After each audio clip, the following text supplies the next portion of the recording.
Hello friends, welcome back to my channel Literature.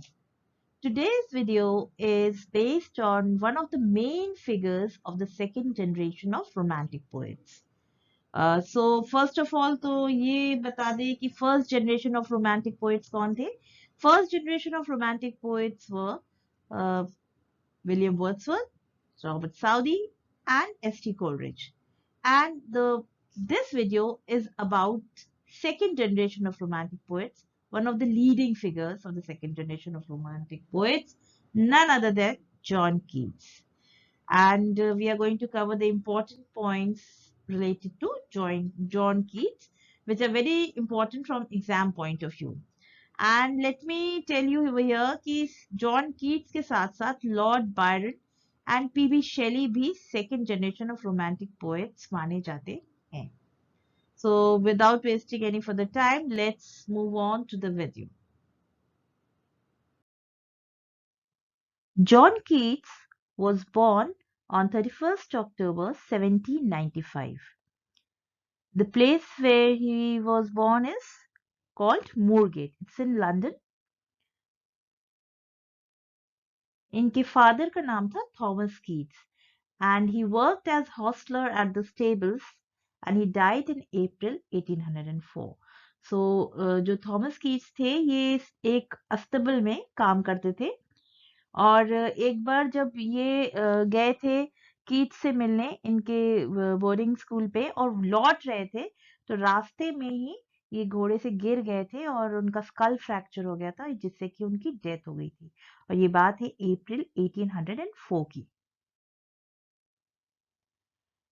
Mother Francis Jennings इनकी mother का नाम था फ्रांसिस जेनिंग्स एंड इनकी डेथ हुई थी मार्च 1810 में.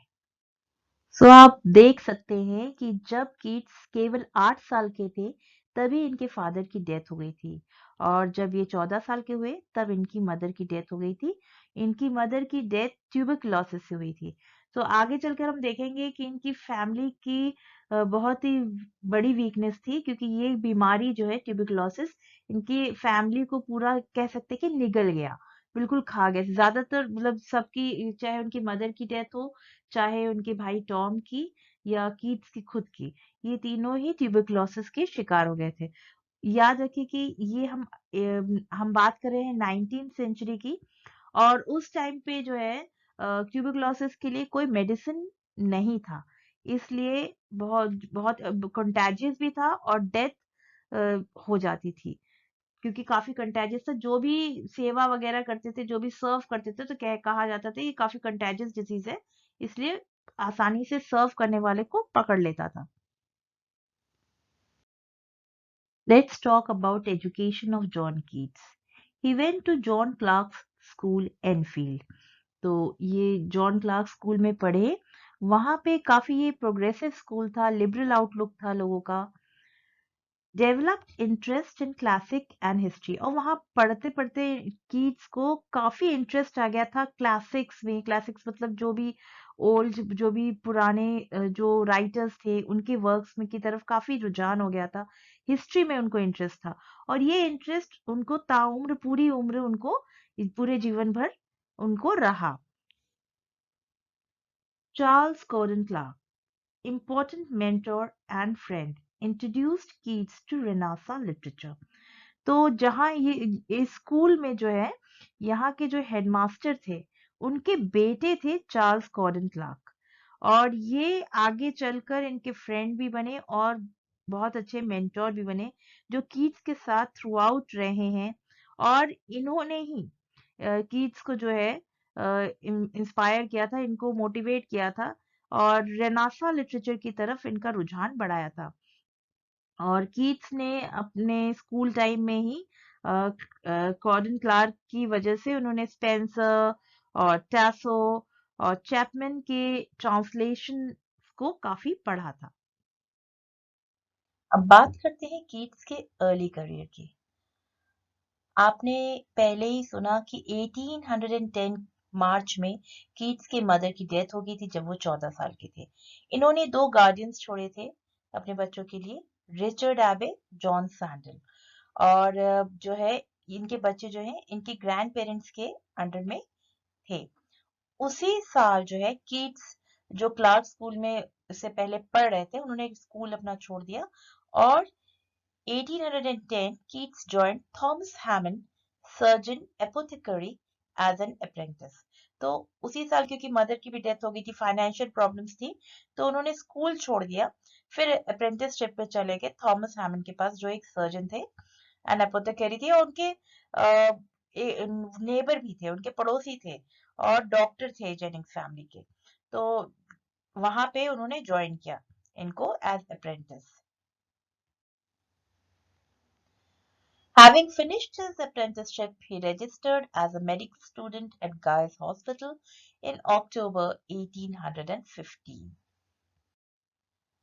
So, अपनी apprenticeship खत्म करने के बाद इन्होंने गायज हॉस्पिटल ज्वाइन किया अक्टूबर 1815 में। गायज हॉस्पिटल अब जो है किंग्स कॉलेज लंदन के नाम से जाना जाता है, एक पार्ट है इसका।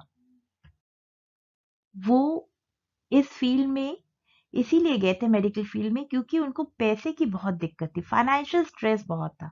लेकिन क्या आप जानते हैं कि कीट्स के नाम पर पहले से ही उनके पेरेंट्स, उनकी मदर ने जो है ट्रस्ट बना रखा था जिसमें उनको एक बड़ा अमाउंट मिलने वाला था, जो कि उनके ग्रैंडफादर जॉन जेनिंग्स ने उनके लिए छोड़ा था।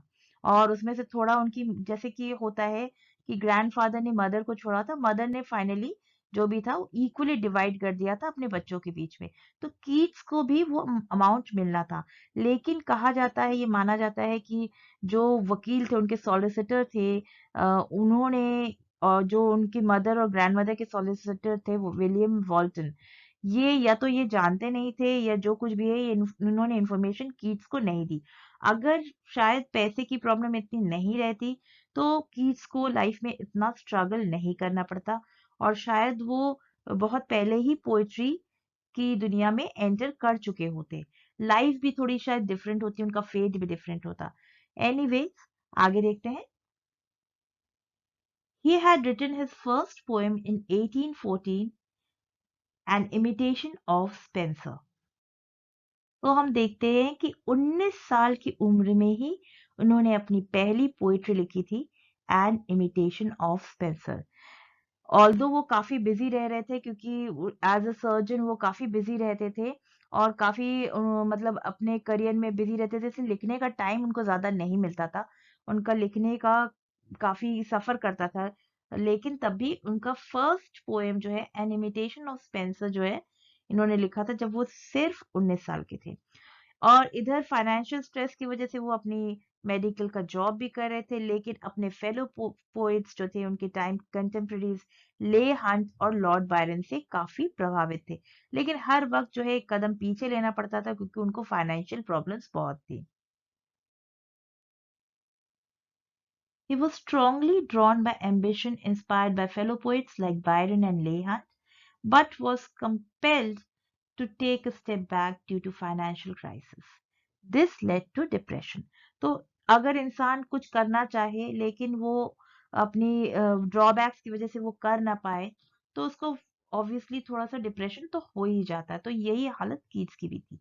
In 1816 he got his apothecary license. तो अब ये 1816 में जब इनको लाइसेंस मिल गया तो ये फुल फ्लेजेड सर्जन बन गए।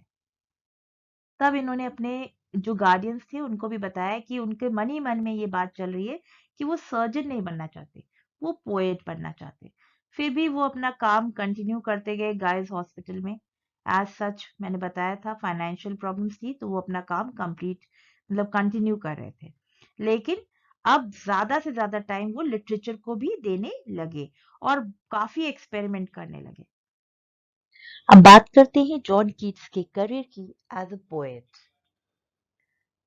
Continued to work at Guy's but devoted more time to literature, experimenting with verse forms, especially sonnet. जैसा कि मैंने बताया कि अब वो गायस में पूरी फुल फ्लेजेड सर्जन की तरह वर्क करने लगे थे गायस हॉस्पिटल में, but he used more of his time for literature. So उन्होंने डिवोट किया अपने टाइम लिटरेचर को और काफी एक्सपेरिमेंट करते रहे हैं वर्स फॉर्म से, पोइट्री लिखने के अलग अलग तरीके से, स्पेशली सोनेट से। May 1816 sonnet O Solitude published in The Examiner. अब यहाँ पे पहले बता दें कि 1816 में जो है ये कांटेक्ट में आए ले हंट के। ले हंट के कांटेक्ट में ये तब आए जब चार्ल्स गॉर्डन क्लार्क, जो इनके बचपन के दोस्त थे, इन्होंने ही ले हंट से कीट्स की मुलाकात कराई थी। इसके बाद जो है ले हंट जो है पब्लिश करा दिए थे, उन्होंने अग्री कर गए थे, ठीक है, कि आपका जो सोनेट है ओ सॉलिट्यूड, तो ये पब्लिश हुआ ले हंट के ही मैगजीन द एग्जामिनर में। The first publication of poems including I Stood Tiptoe, Sleep and Poetry. तो कीट्स की पहली पब्लिकेशन पोएम्स की थी, जिसमें दो इम्पोर्टेंट पोएम्स उनकी आई, आई स्टूड टिप्टो और दूसरा था sleep and poetry.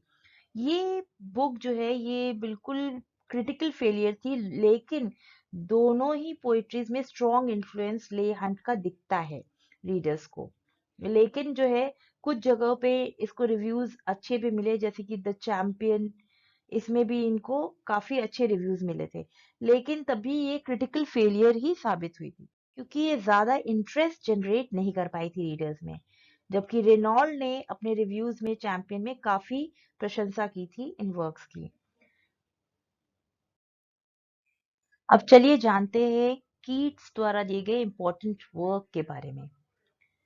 On first looking into Chapman's Homer, तो दो जो है पोएम्स को जो है काफी क्रिटिसाइज किया, फिर भी ले हंट जो है इन्होंने पब्लिश कराया इस सोनेट को, on first looking into Chapman's Homer. फिर ले हंट ने कीट्स को कई प्रोमिनेंट लोगों से मिलवाया अपने सर्कल में, जैसे चार्ल्स लैम्ब से मिलवाया, और जो उस टाइम के एडिटर थे द टाइम्स के, थॉमस बार्न्स, उनसे मिलवाया। रेनॉल्ड की तो बात हम पहले ही कर चुके हैं, जिन्होंने प्रशंसा की थी, जबकि सब लोग क्रिटिसाइज कर रहे थे, तब भी रेनॉल्ड्स ने उनके वर्क की, पहले जो पोएम्स पब्लिश हुई थी उनकी प्रशंसा की थी।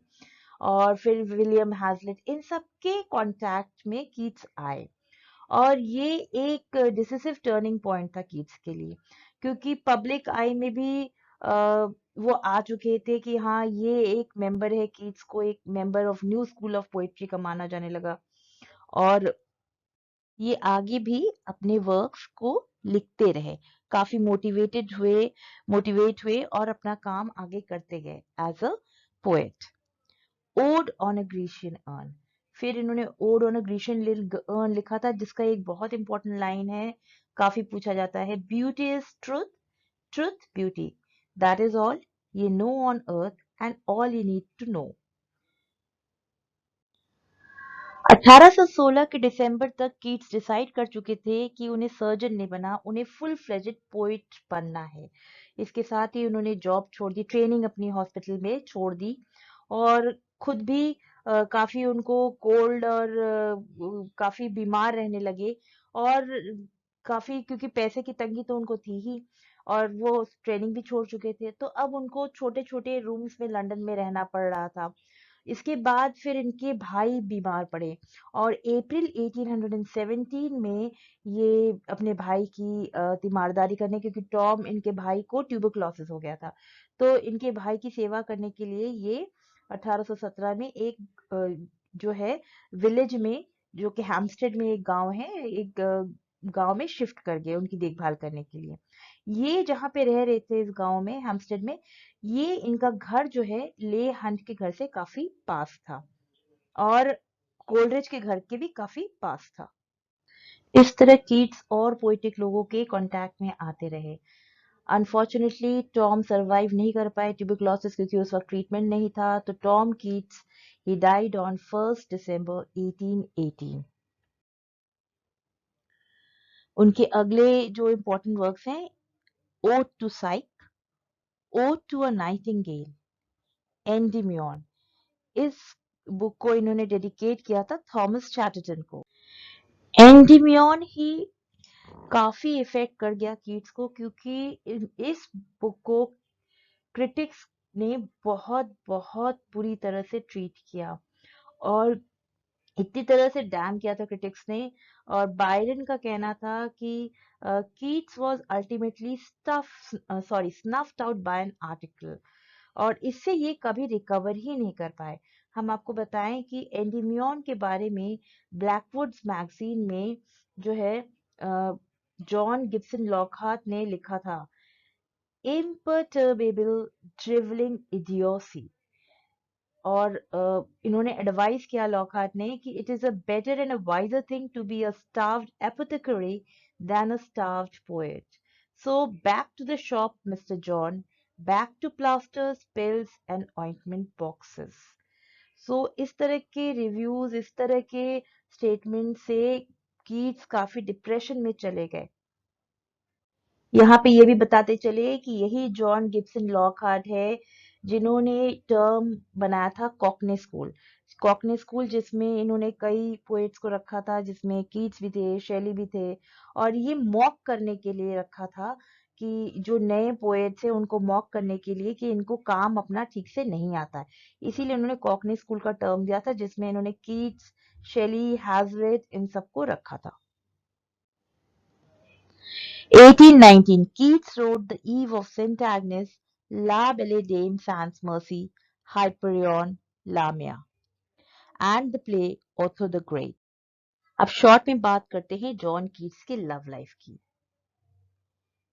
He befriended Isabella Jones in May 1817। So Keats contact में आए इजाबेला जोन्स के मई 1817 में एक गांव में, जिस वो पीप के एक गांव में जो हेस्टिंग्स नामक जगह के पास था। और माना जाता है कि इन दोनों के बीच काफी नजदीकियां बढ़ी और जो थीम्स थे पोएम के, the eve of Saint Agnes और the eve of Saint Mark, ये जो थीम्स थी मे बी कि कहीं ना कहीं इजाबेला ने ही कीट्स को सजेस्ट किया था। और जो फर्स्ट वर्जन है ब्राइट स्टार इनका, ये हो सकता है कीट्स ने उन्हीं के लिए लिखा हो। जो फिर यहाँ ये भी बता दें कि जब 1821 में जो है कीट्स की डेथ हुई थी रोम में, तो इन्हीं इजाबेला जोन्स को ही सबसे पहले खबर मिली थी, इन्हीं को नोटिफाई किया गया था उनकी डेथ के लिए। इसके बाद देखते हैं हम, he met Frances Fanny Brown in 1818। सो एक साल बाद ये फैनी ब्राउन के कांटेक्ट में आए। ये 18 ईयर ओल्ड थी और अच्छी थी। इन दोनों के बीच में भी काफी स्ट्रॉन्ग रिलेशनशिप, बहुत स्ट्रॉन्ग बॉन्डिंग बनी थी। कीट्स जो है फैनी को बुक्स देते थे पढ़ने के लिए, जैसे कि उन्होंने डांटे की इन्फर्नो दी थी। फिर इन्होंने अपनी ही लिखी सोनेट जो ब्राइट स्टार थी उसको रिवाइज किया था। और उसके बाद, क्योंकि पहला वर्जन तो ऐसा माना जाता है कि इजाबेला के लिए था, फिर इन्होंने ब्राइट स्टार को रिवाइज किया था।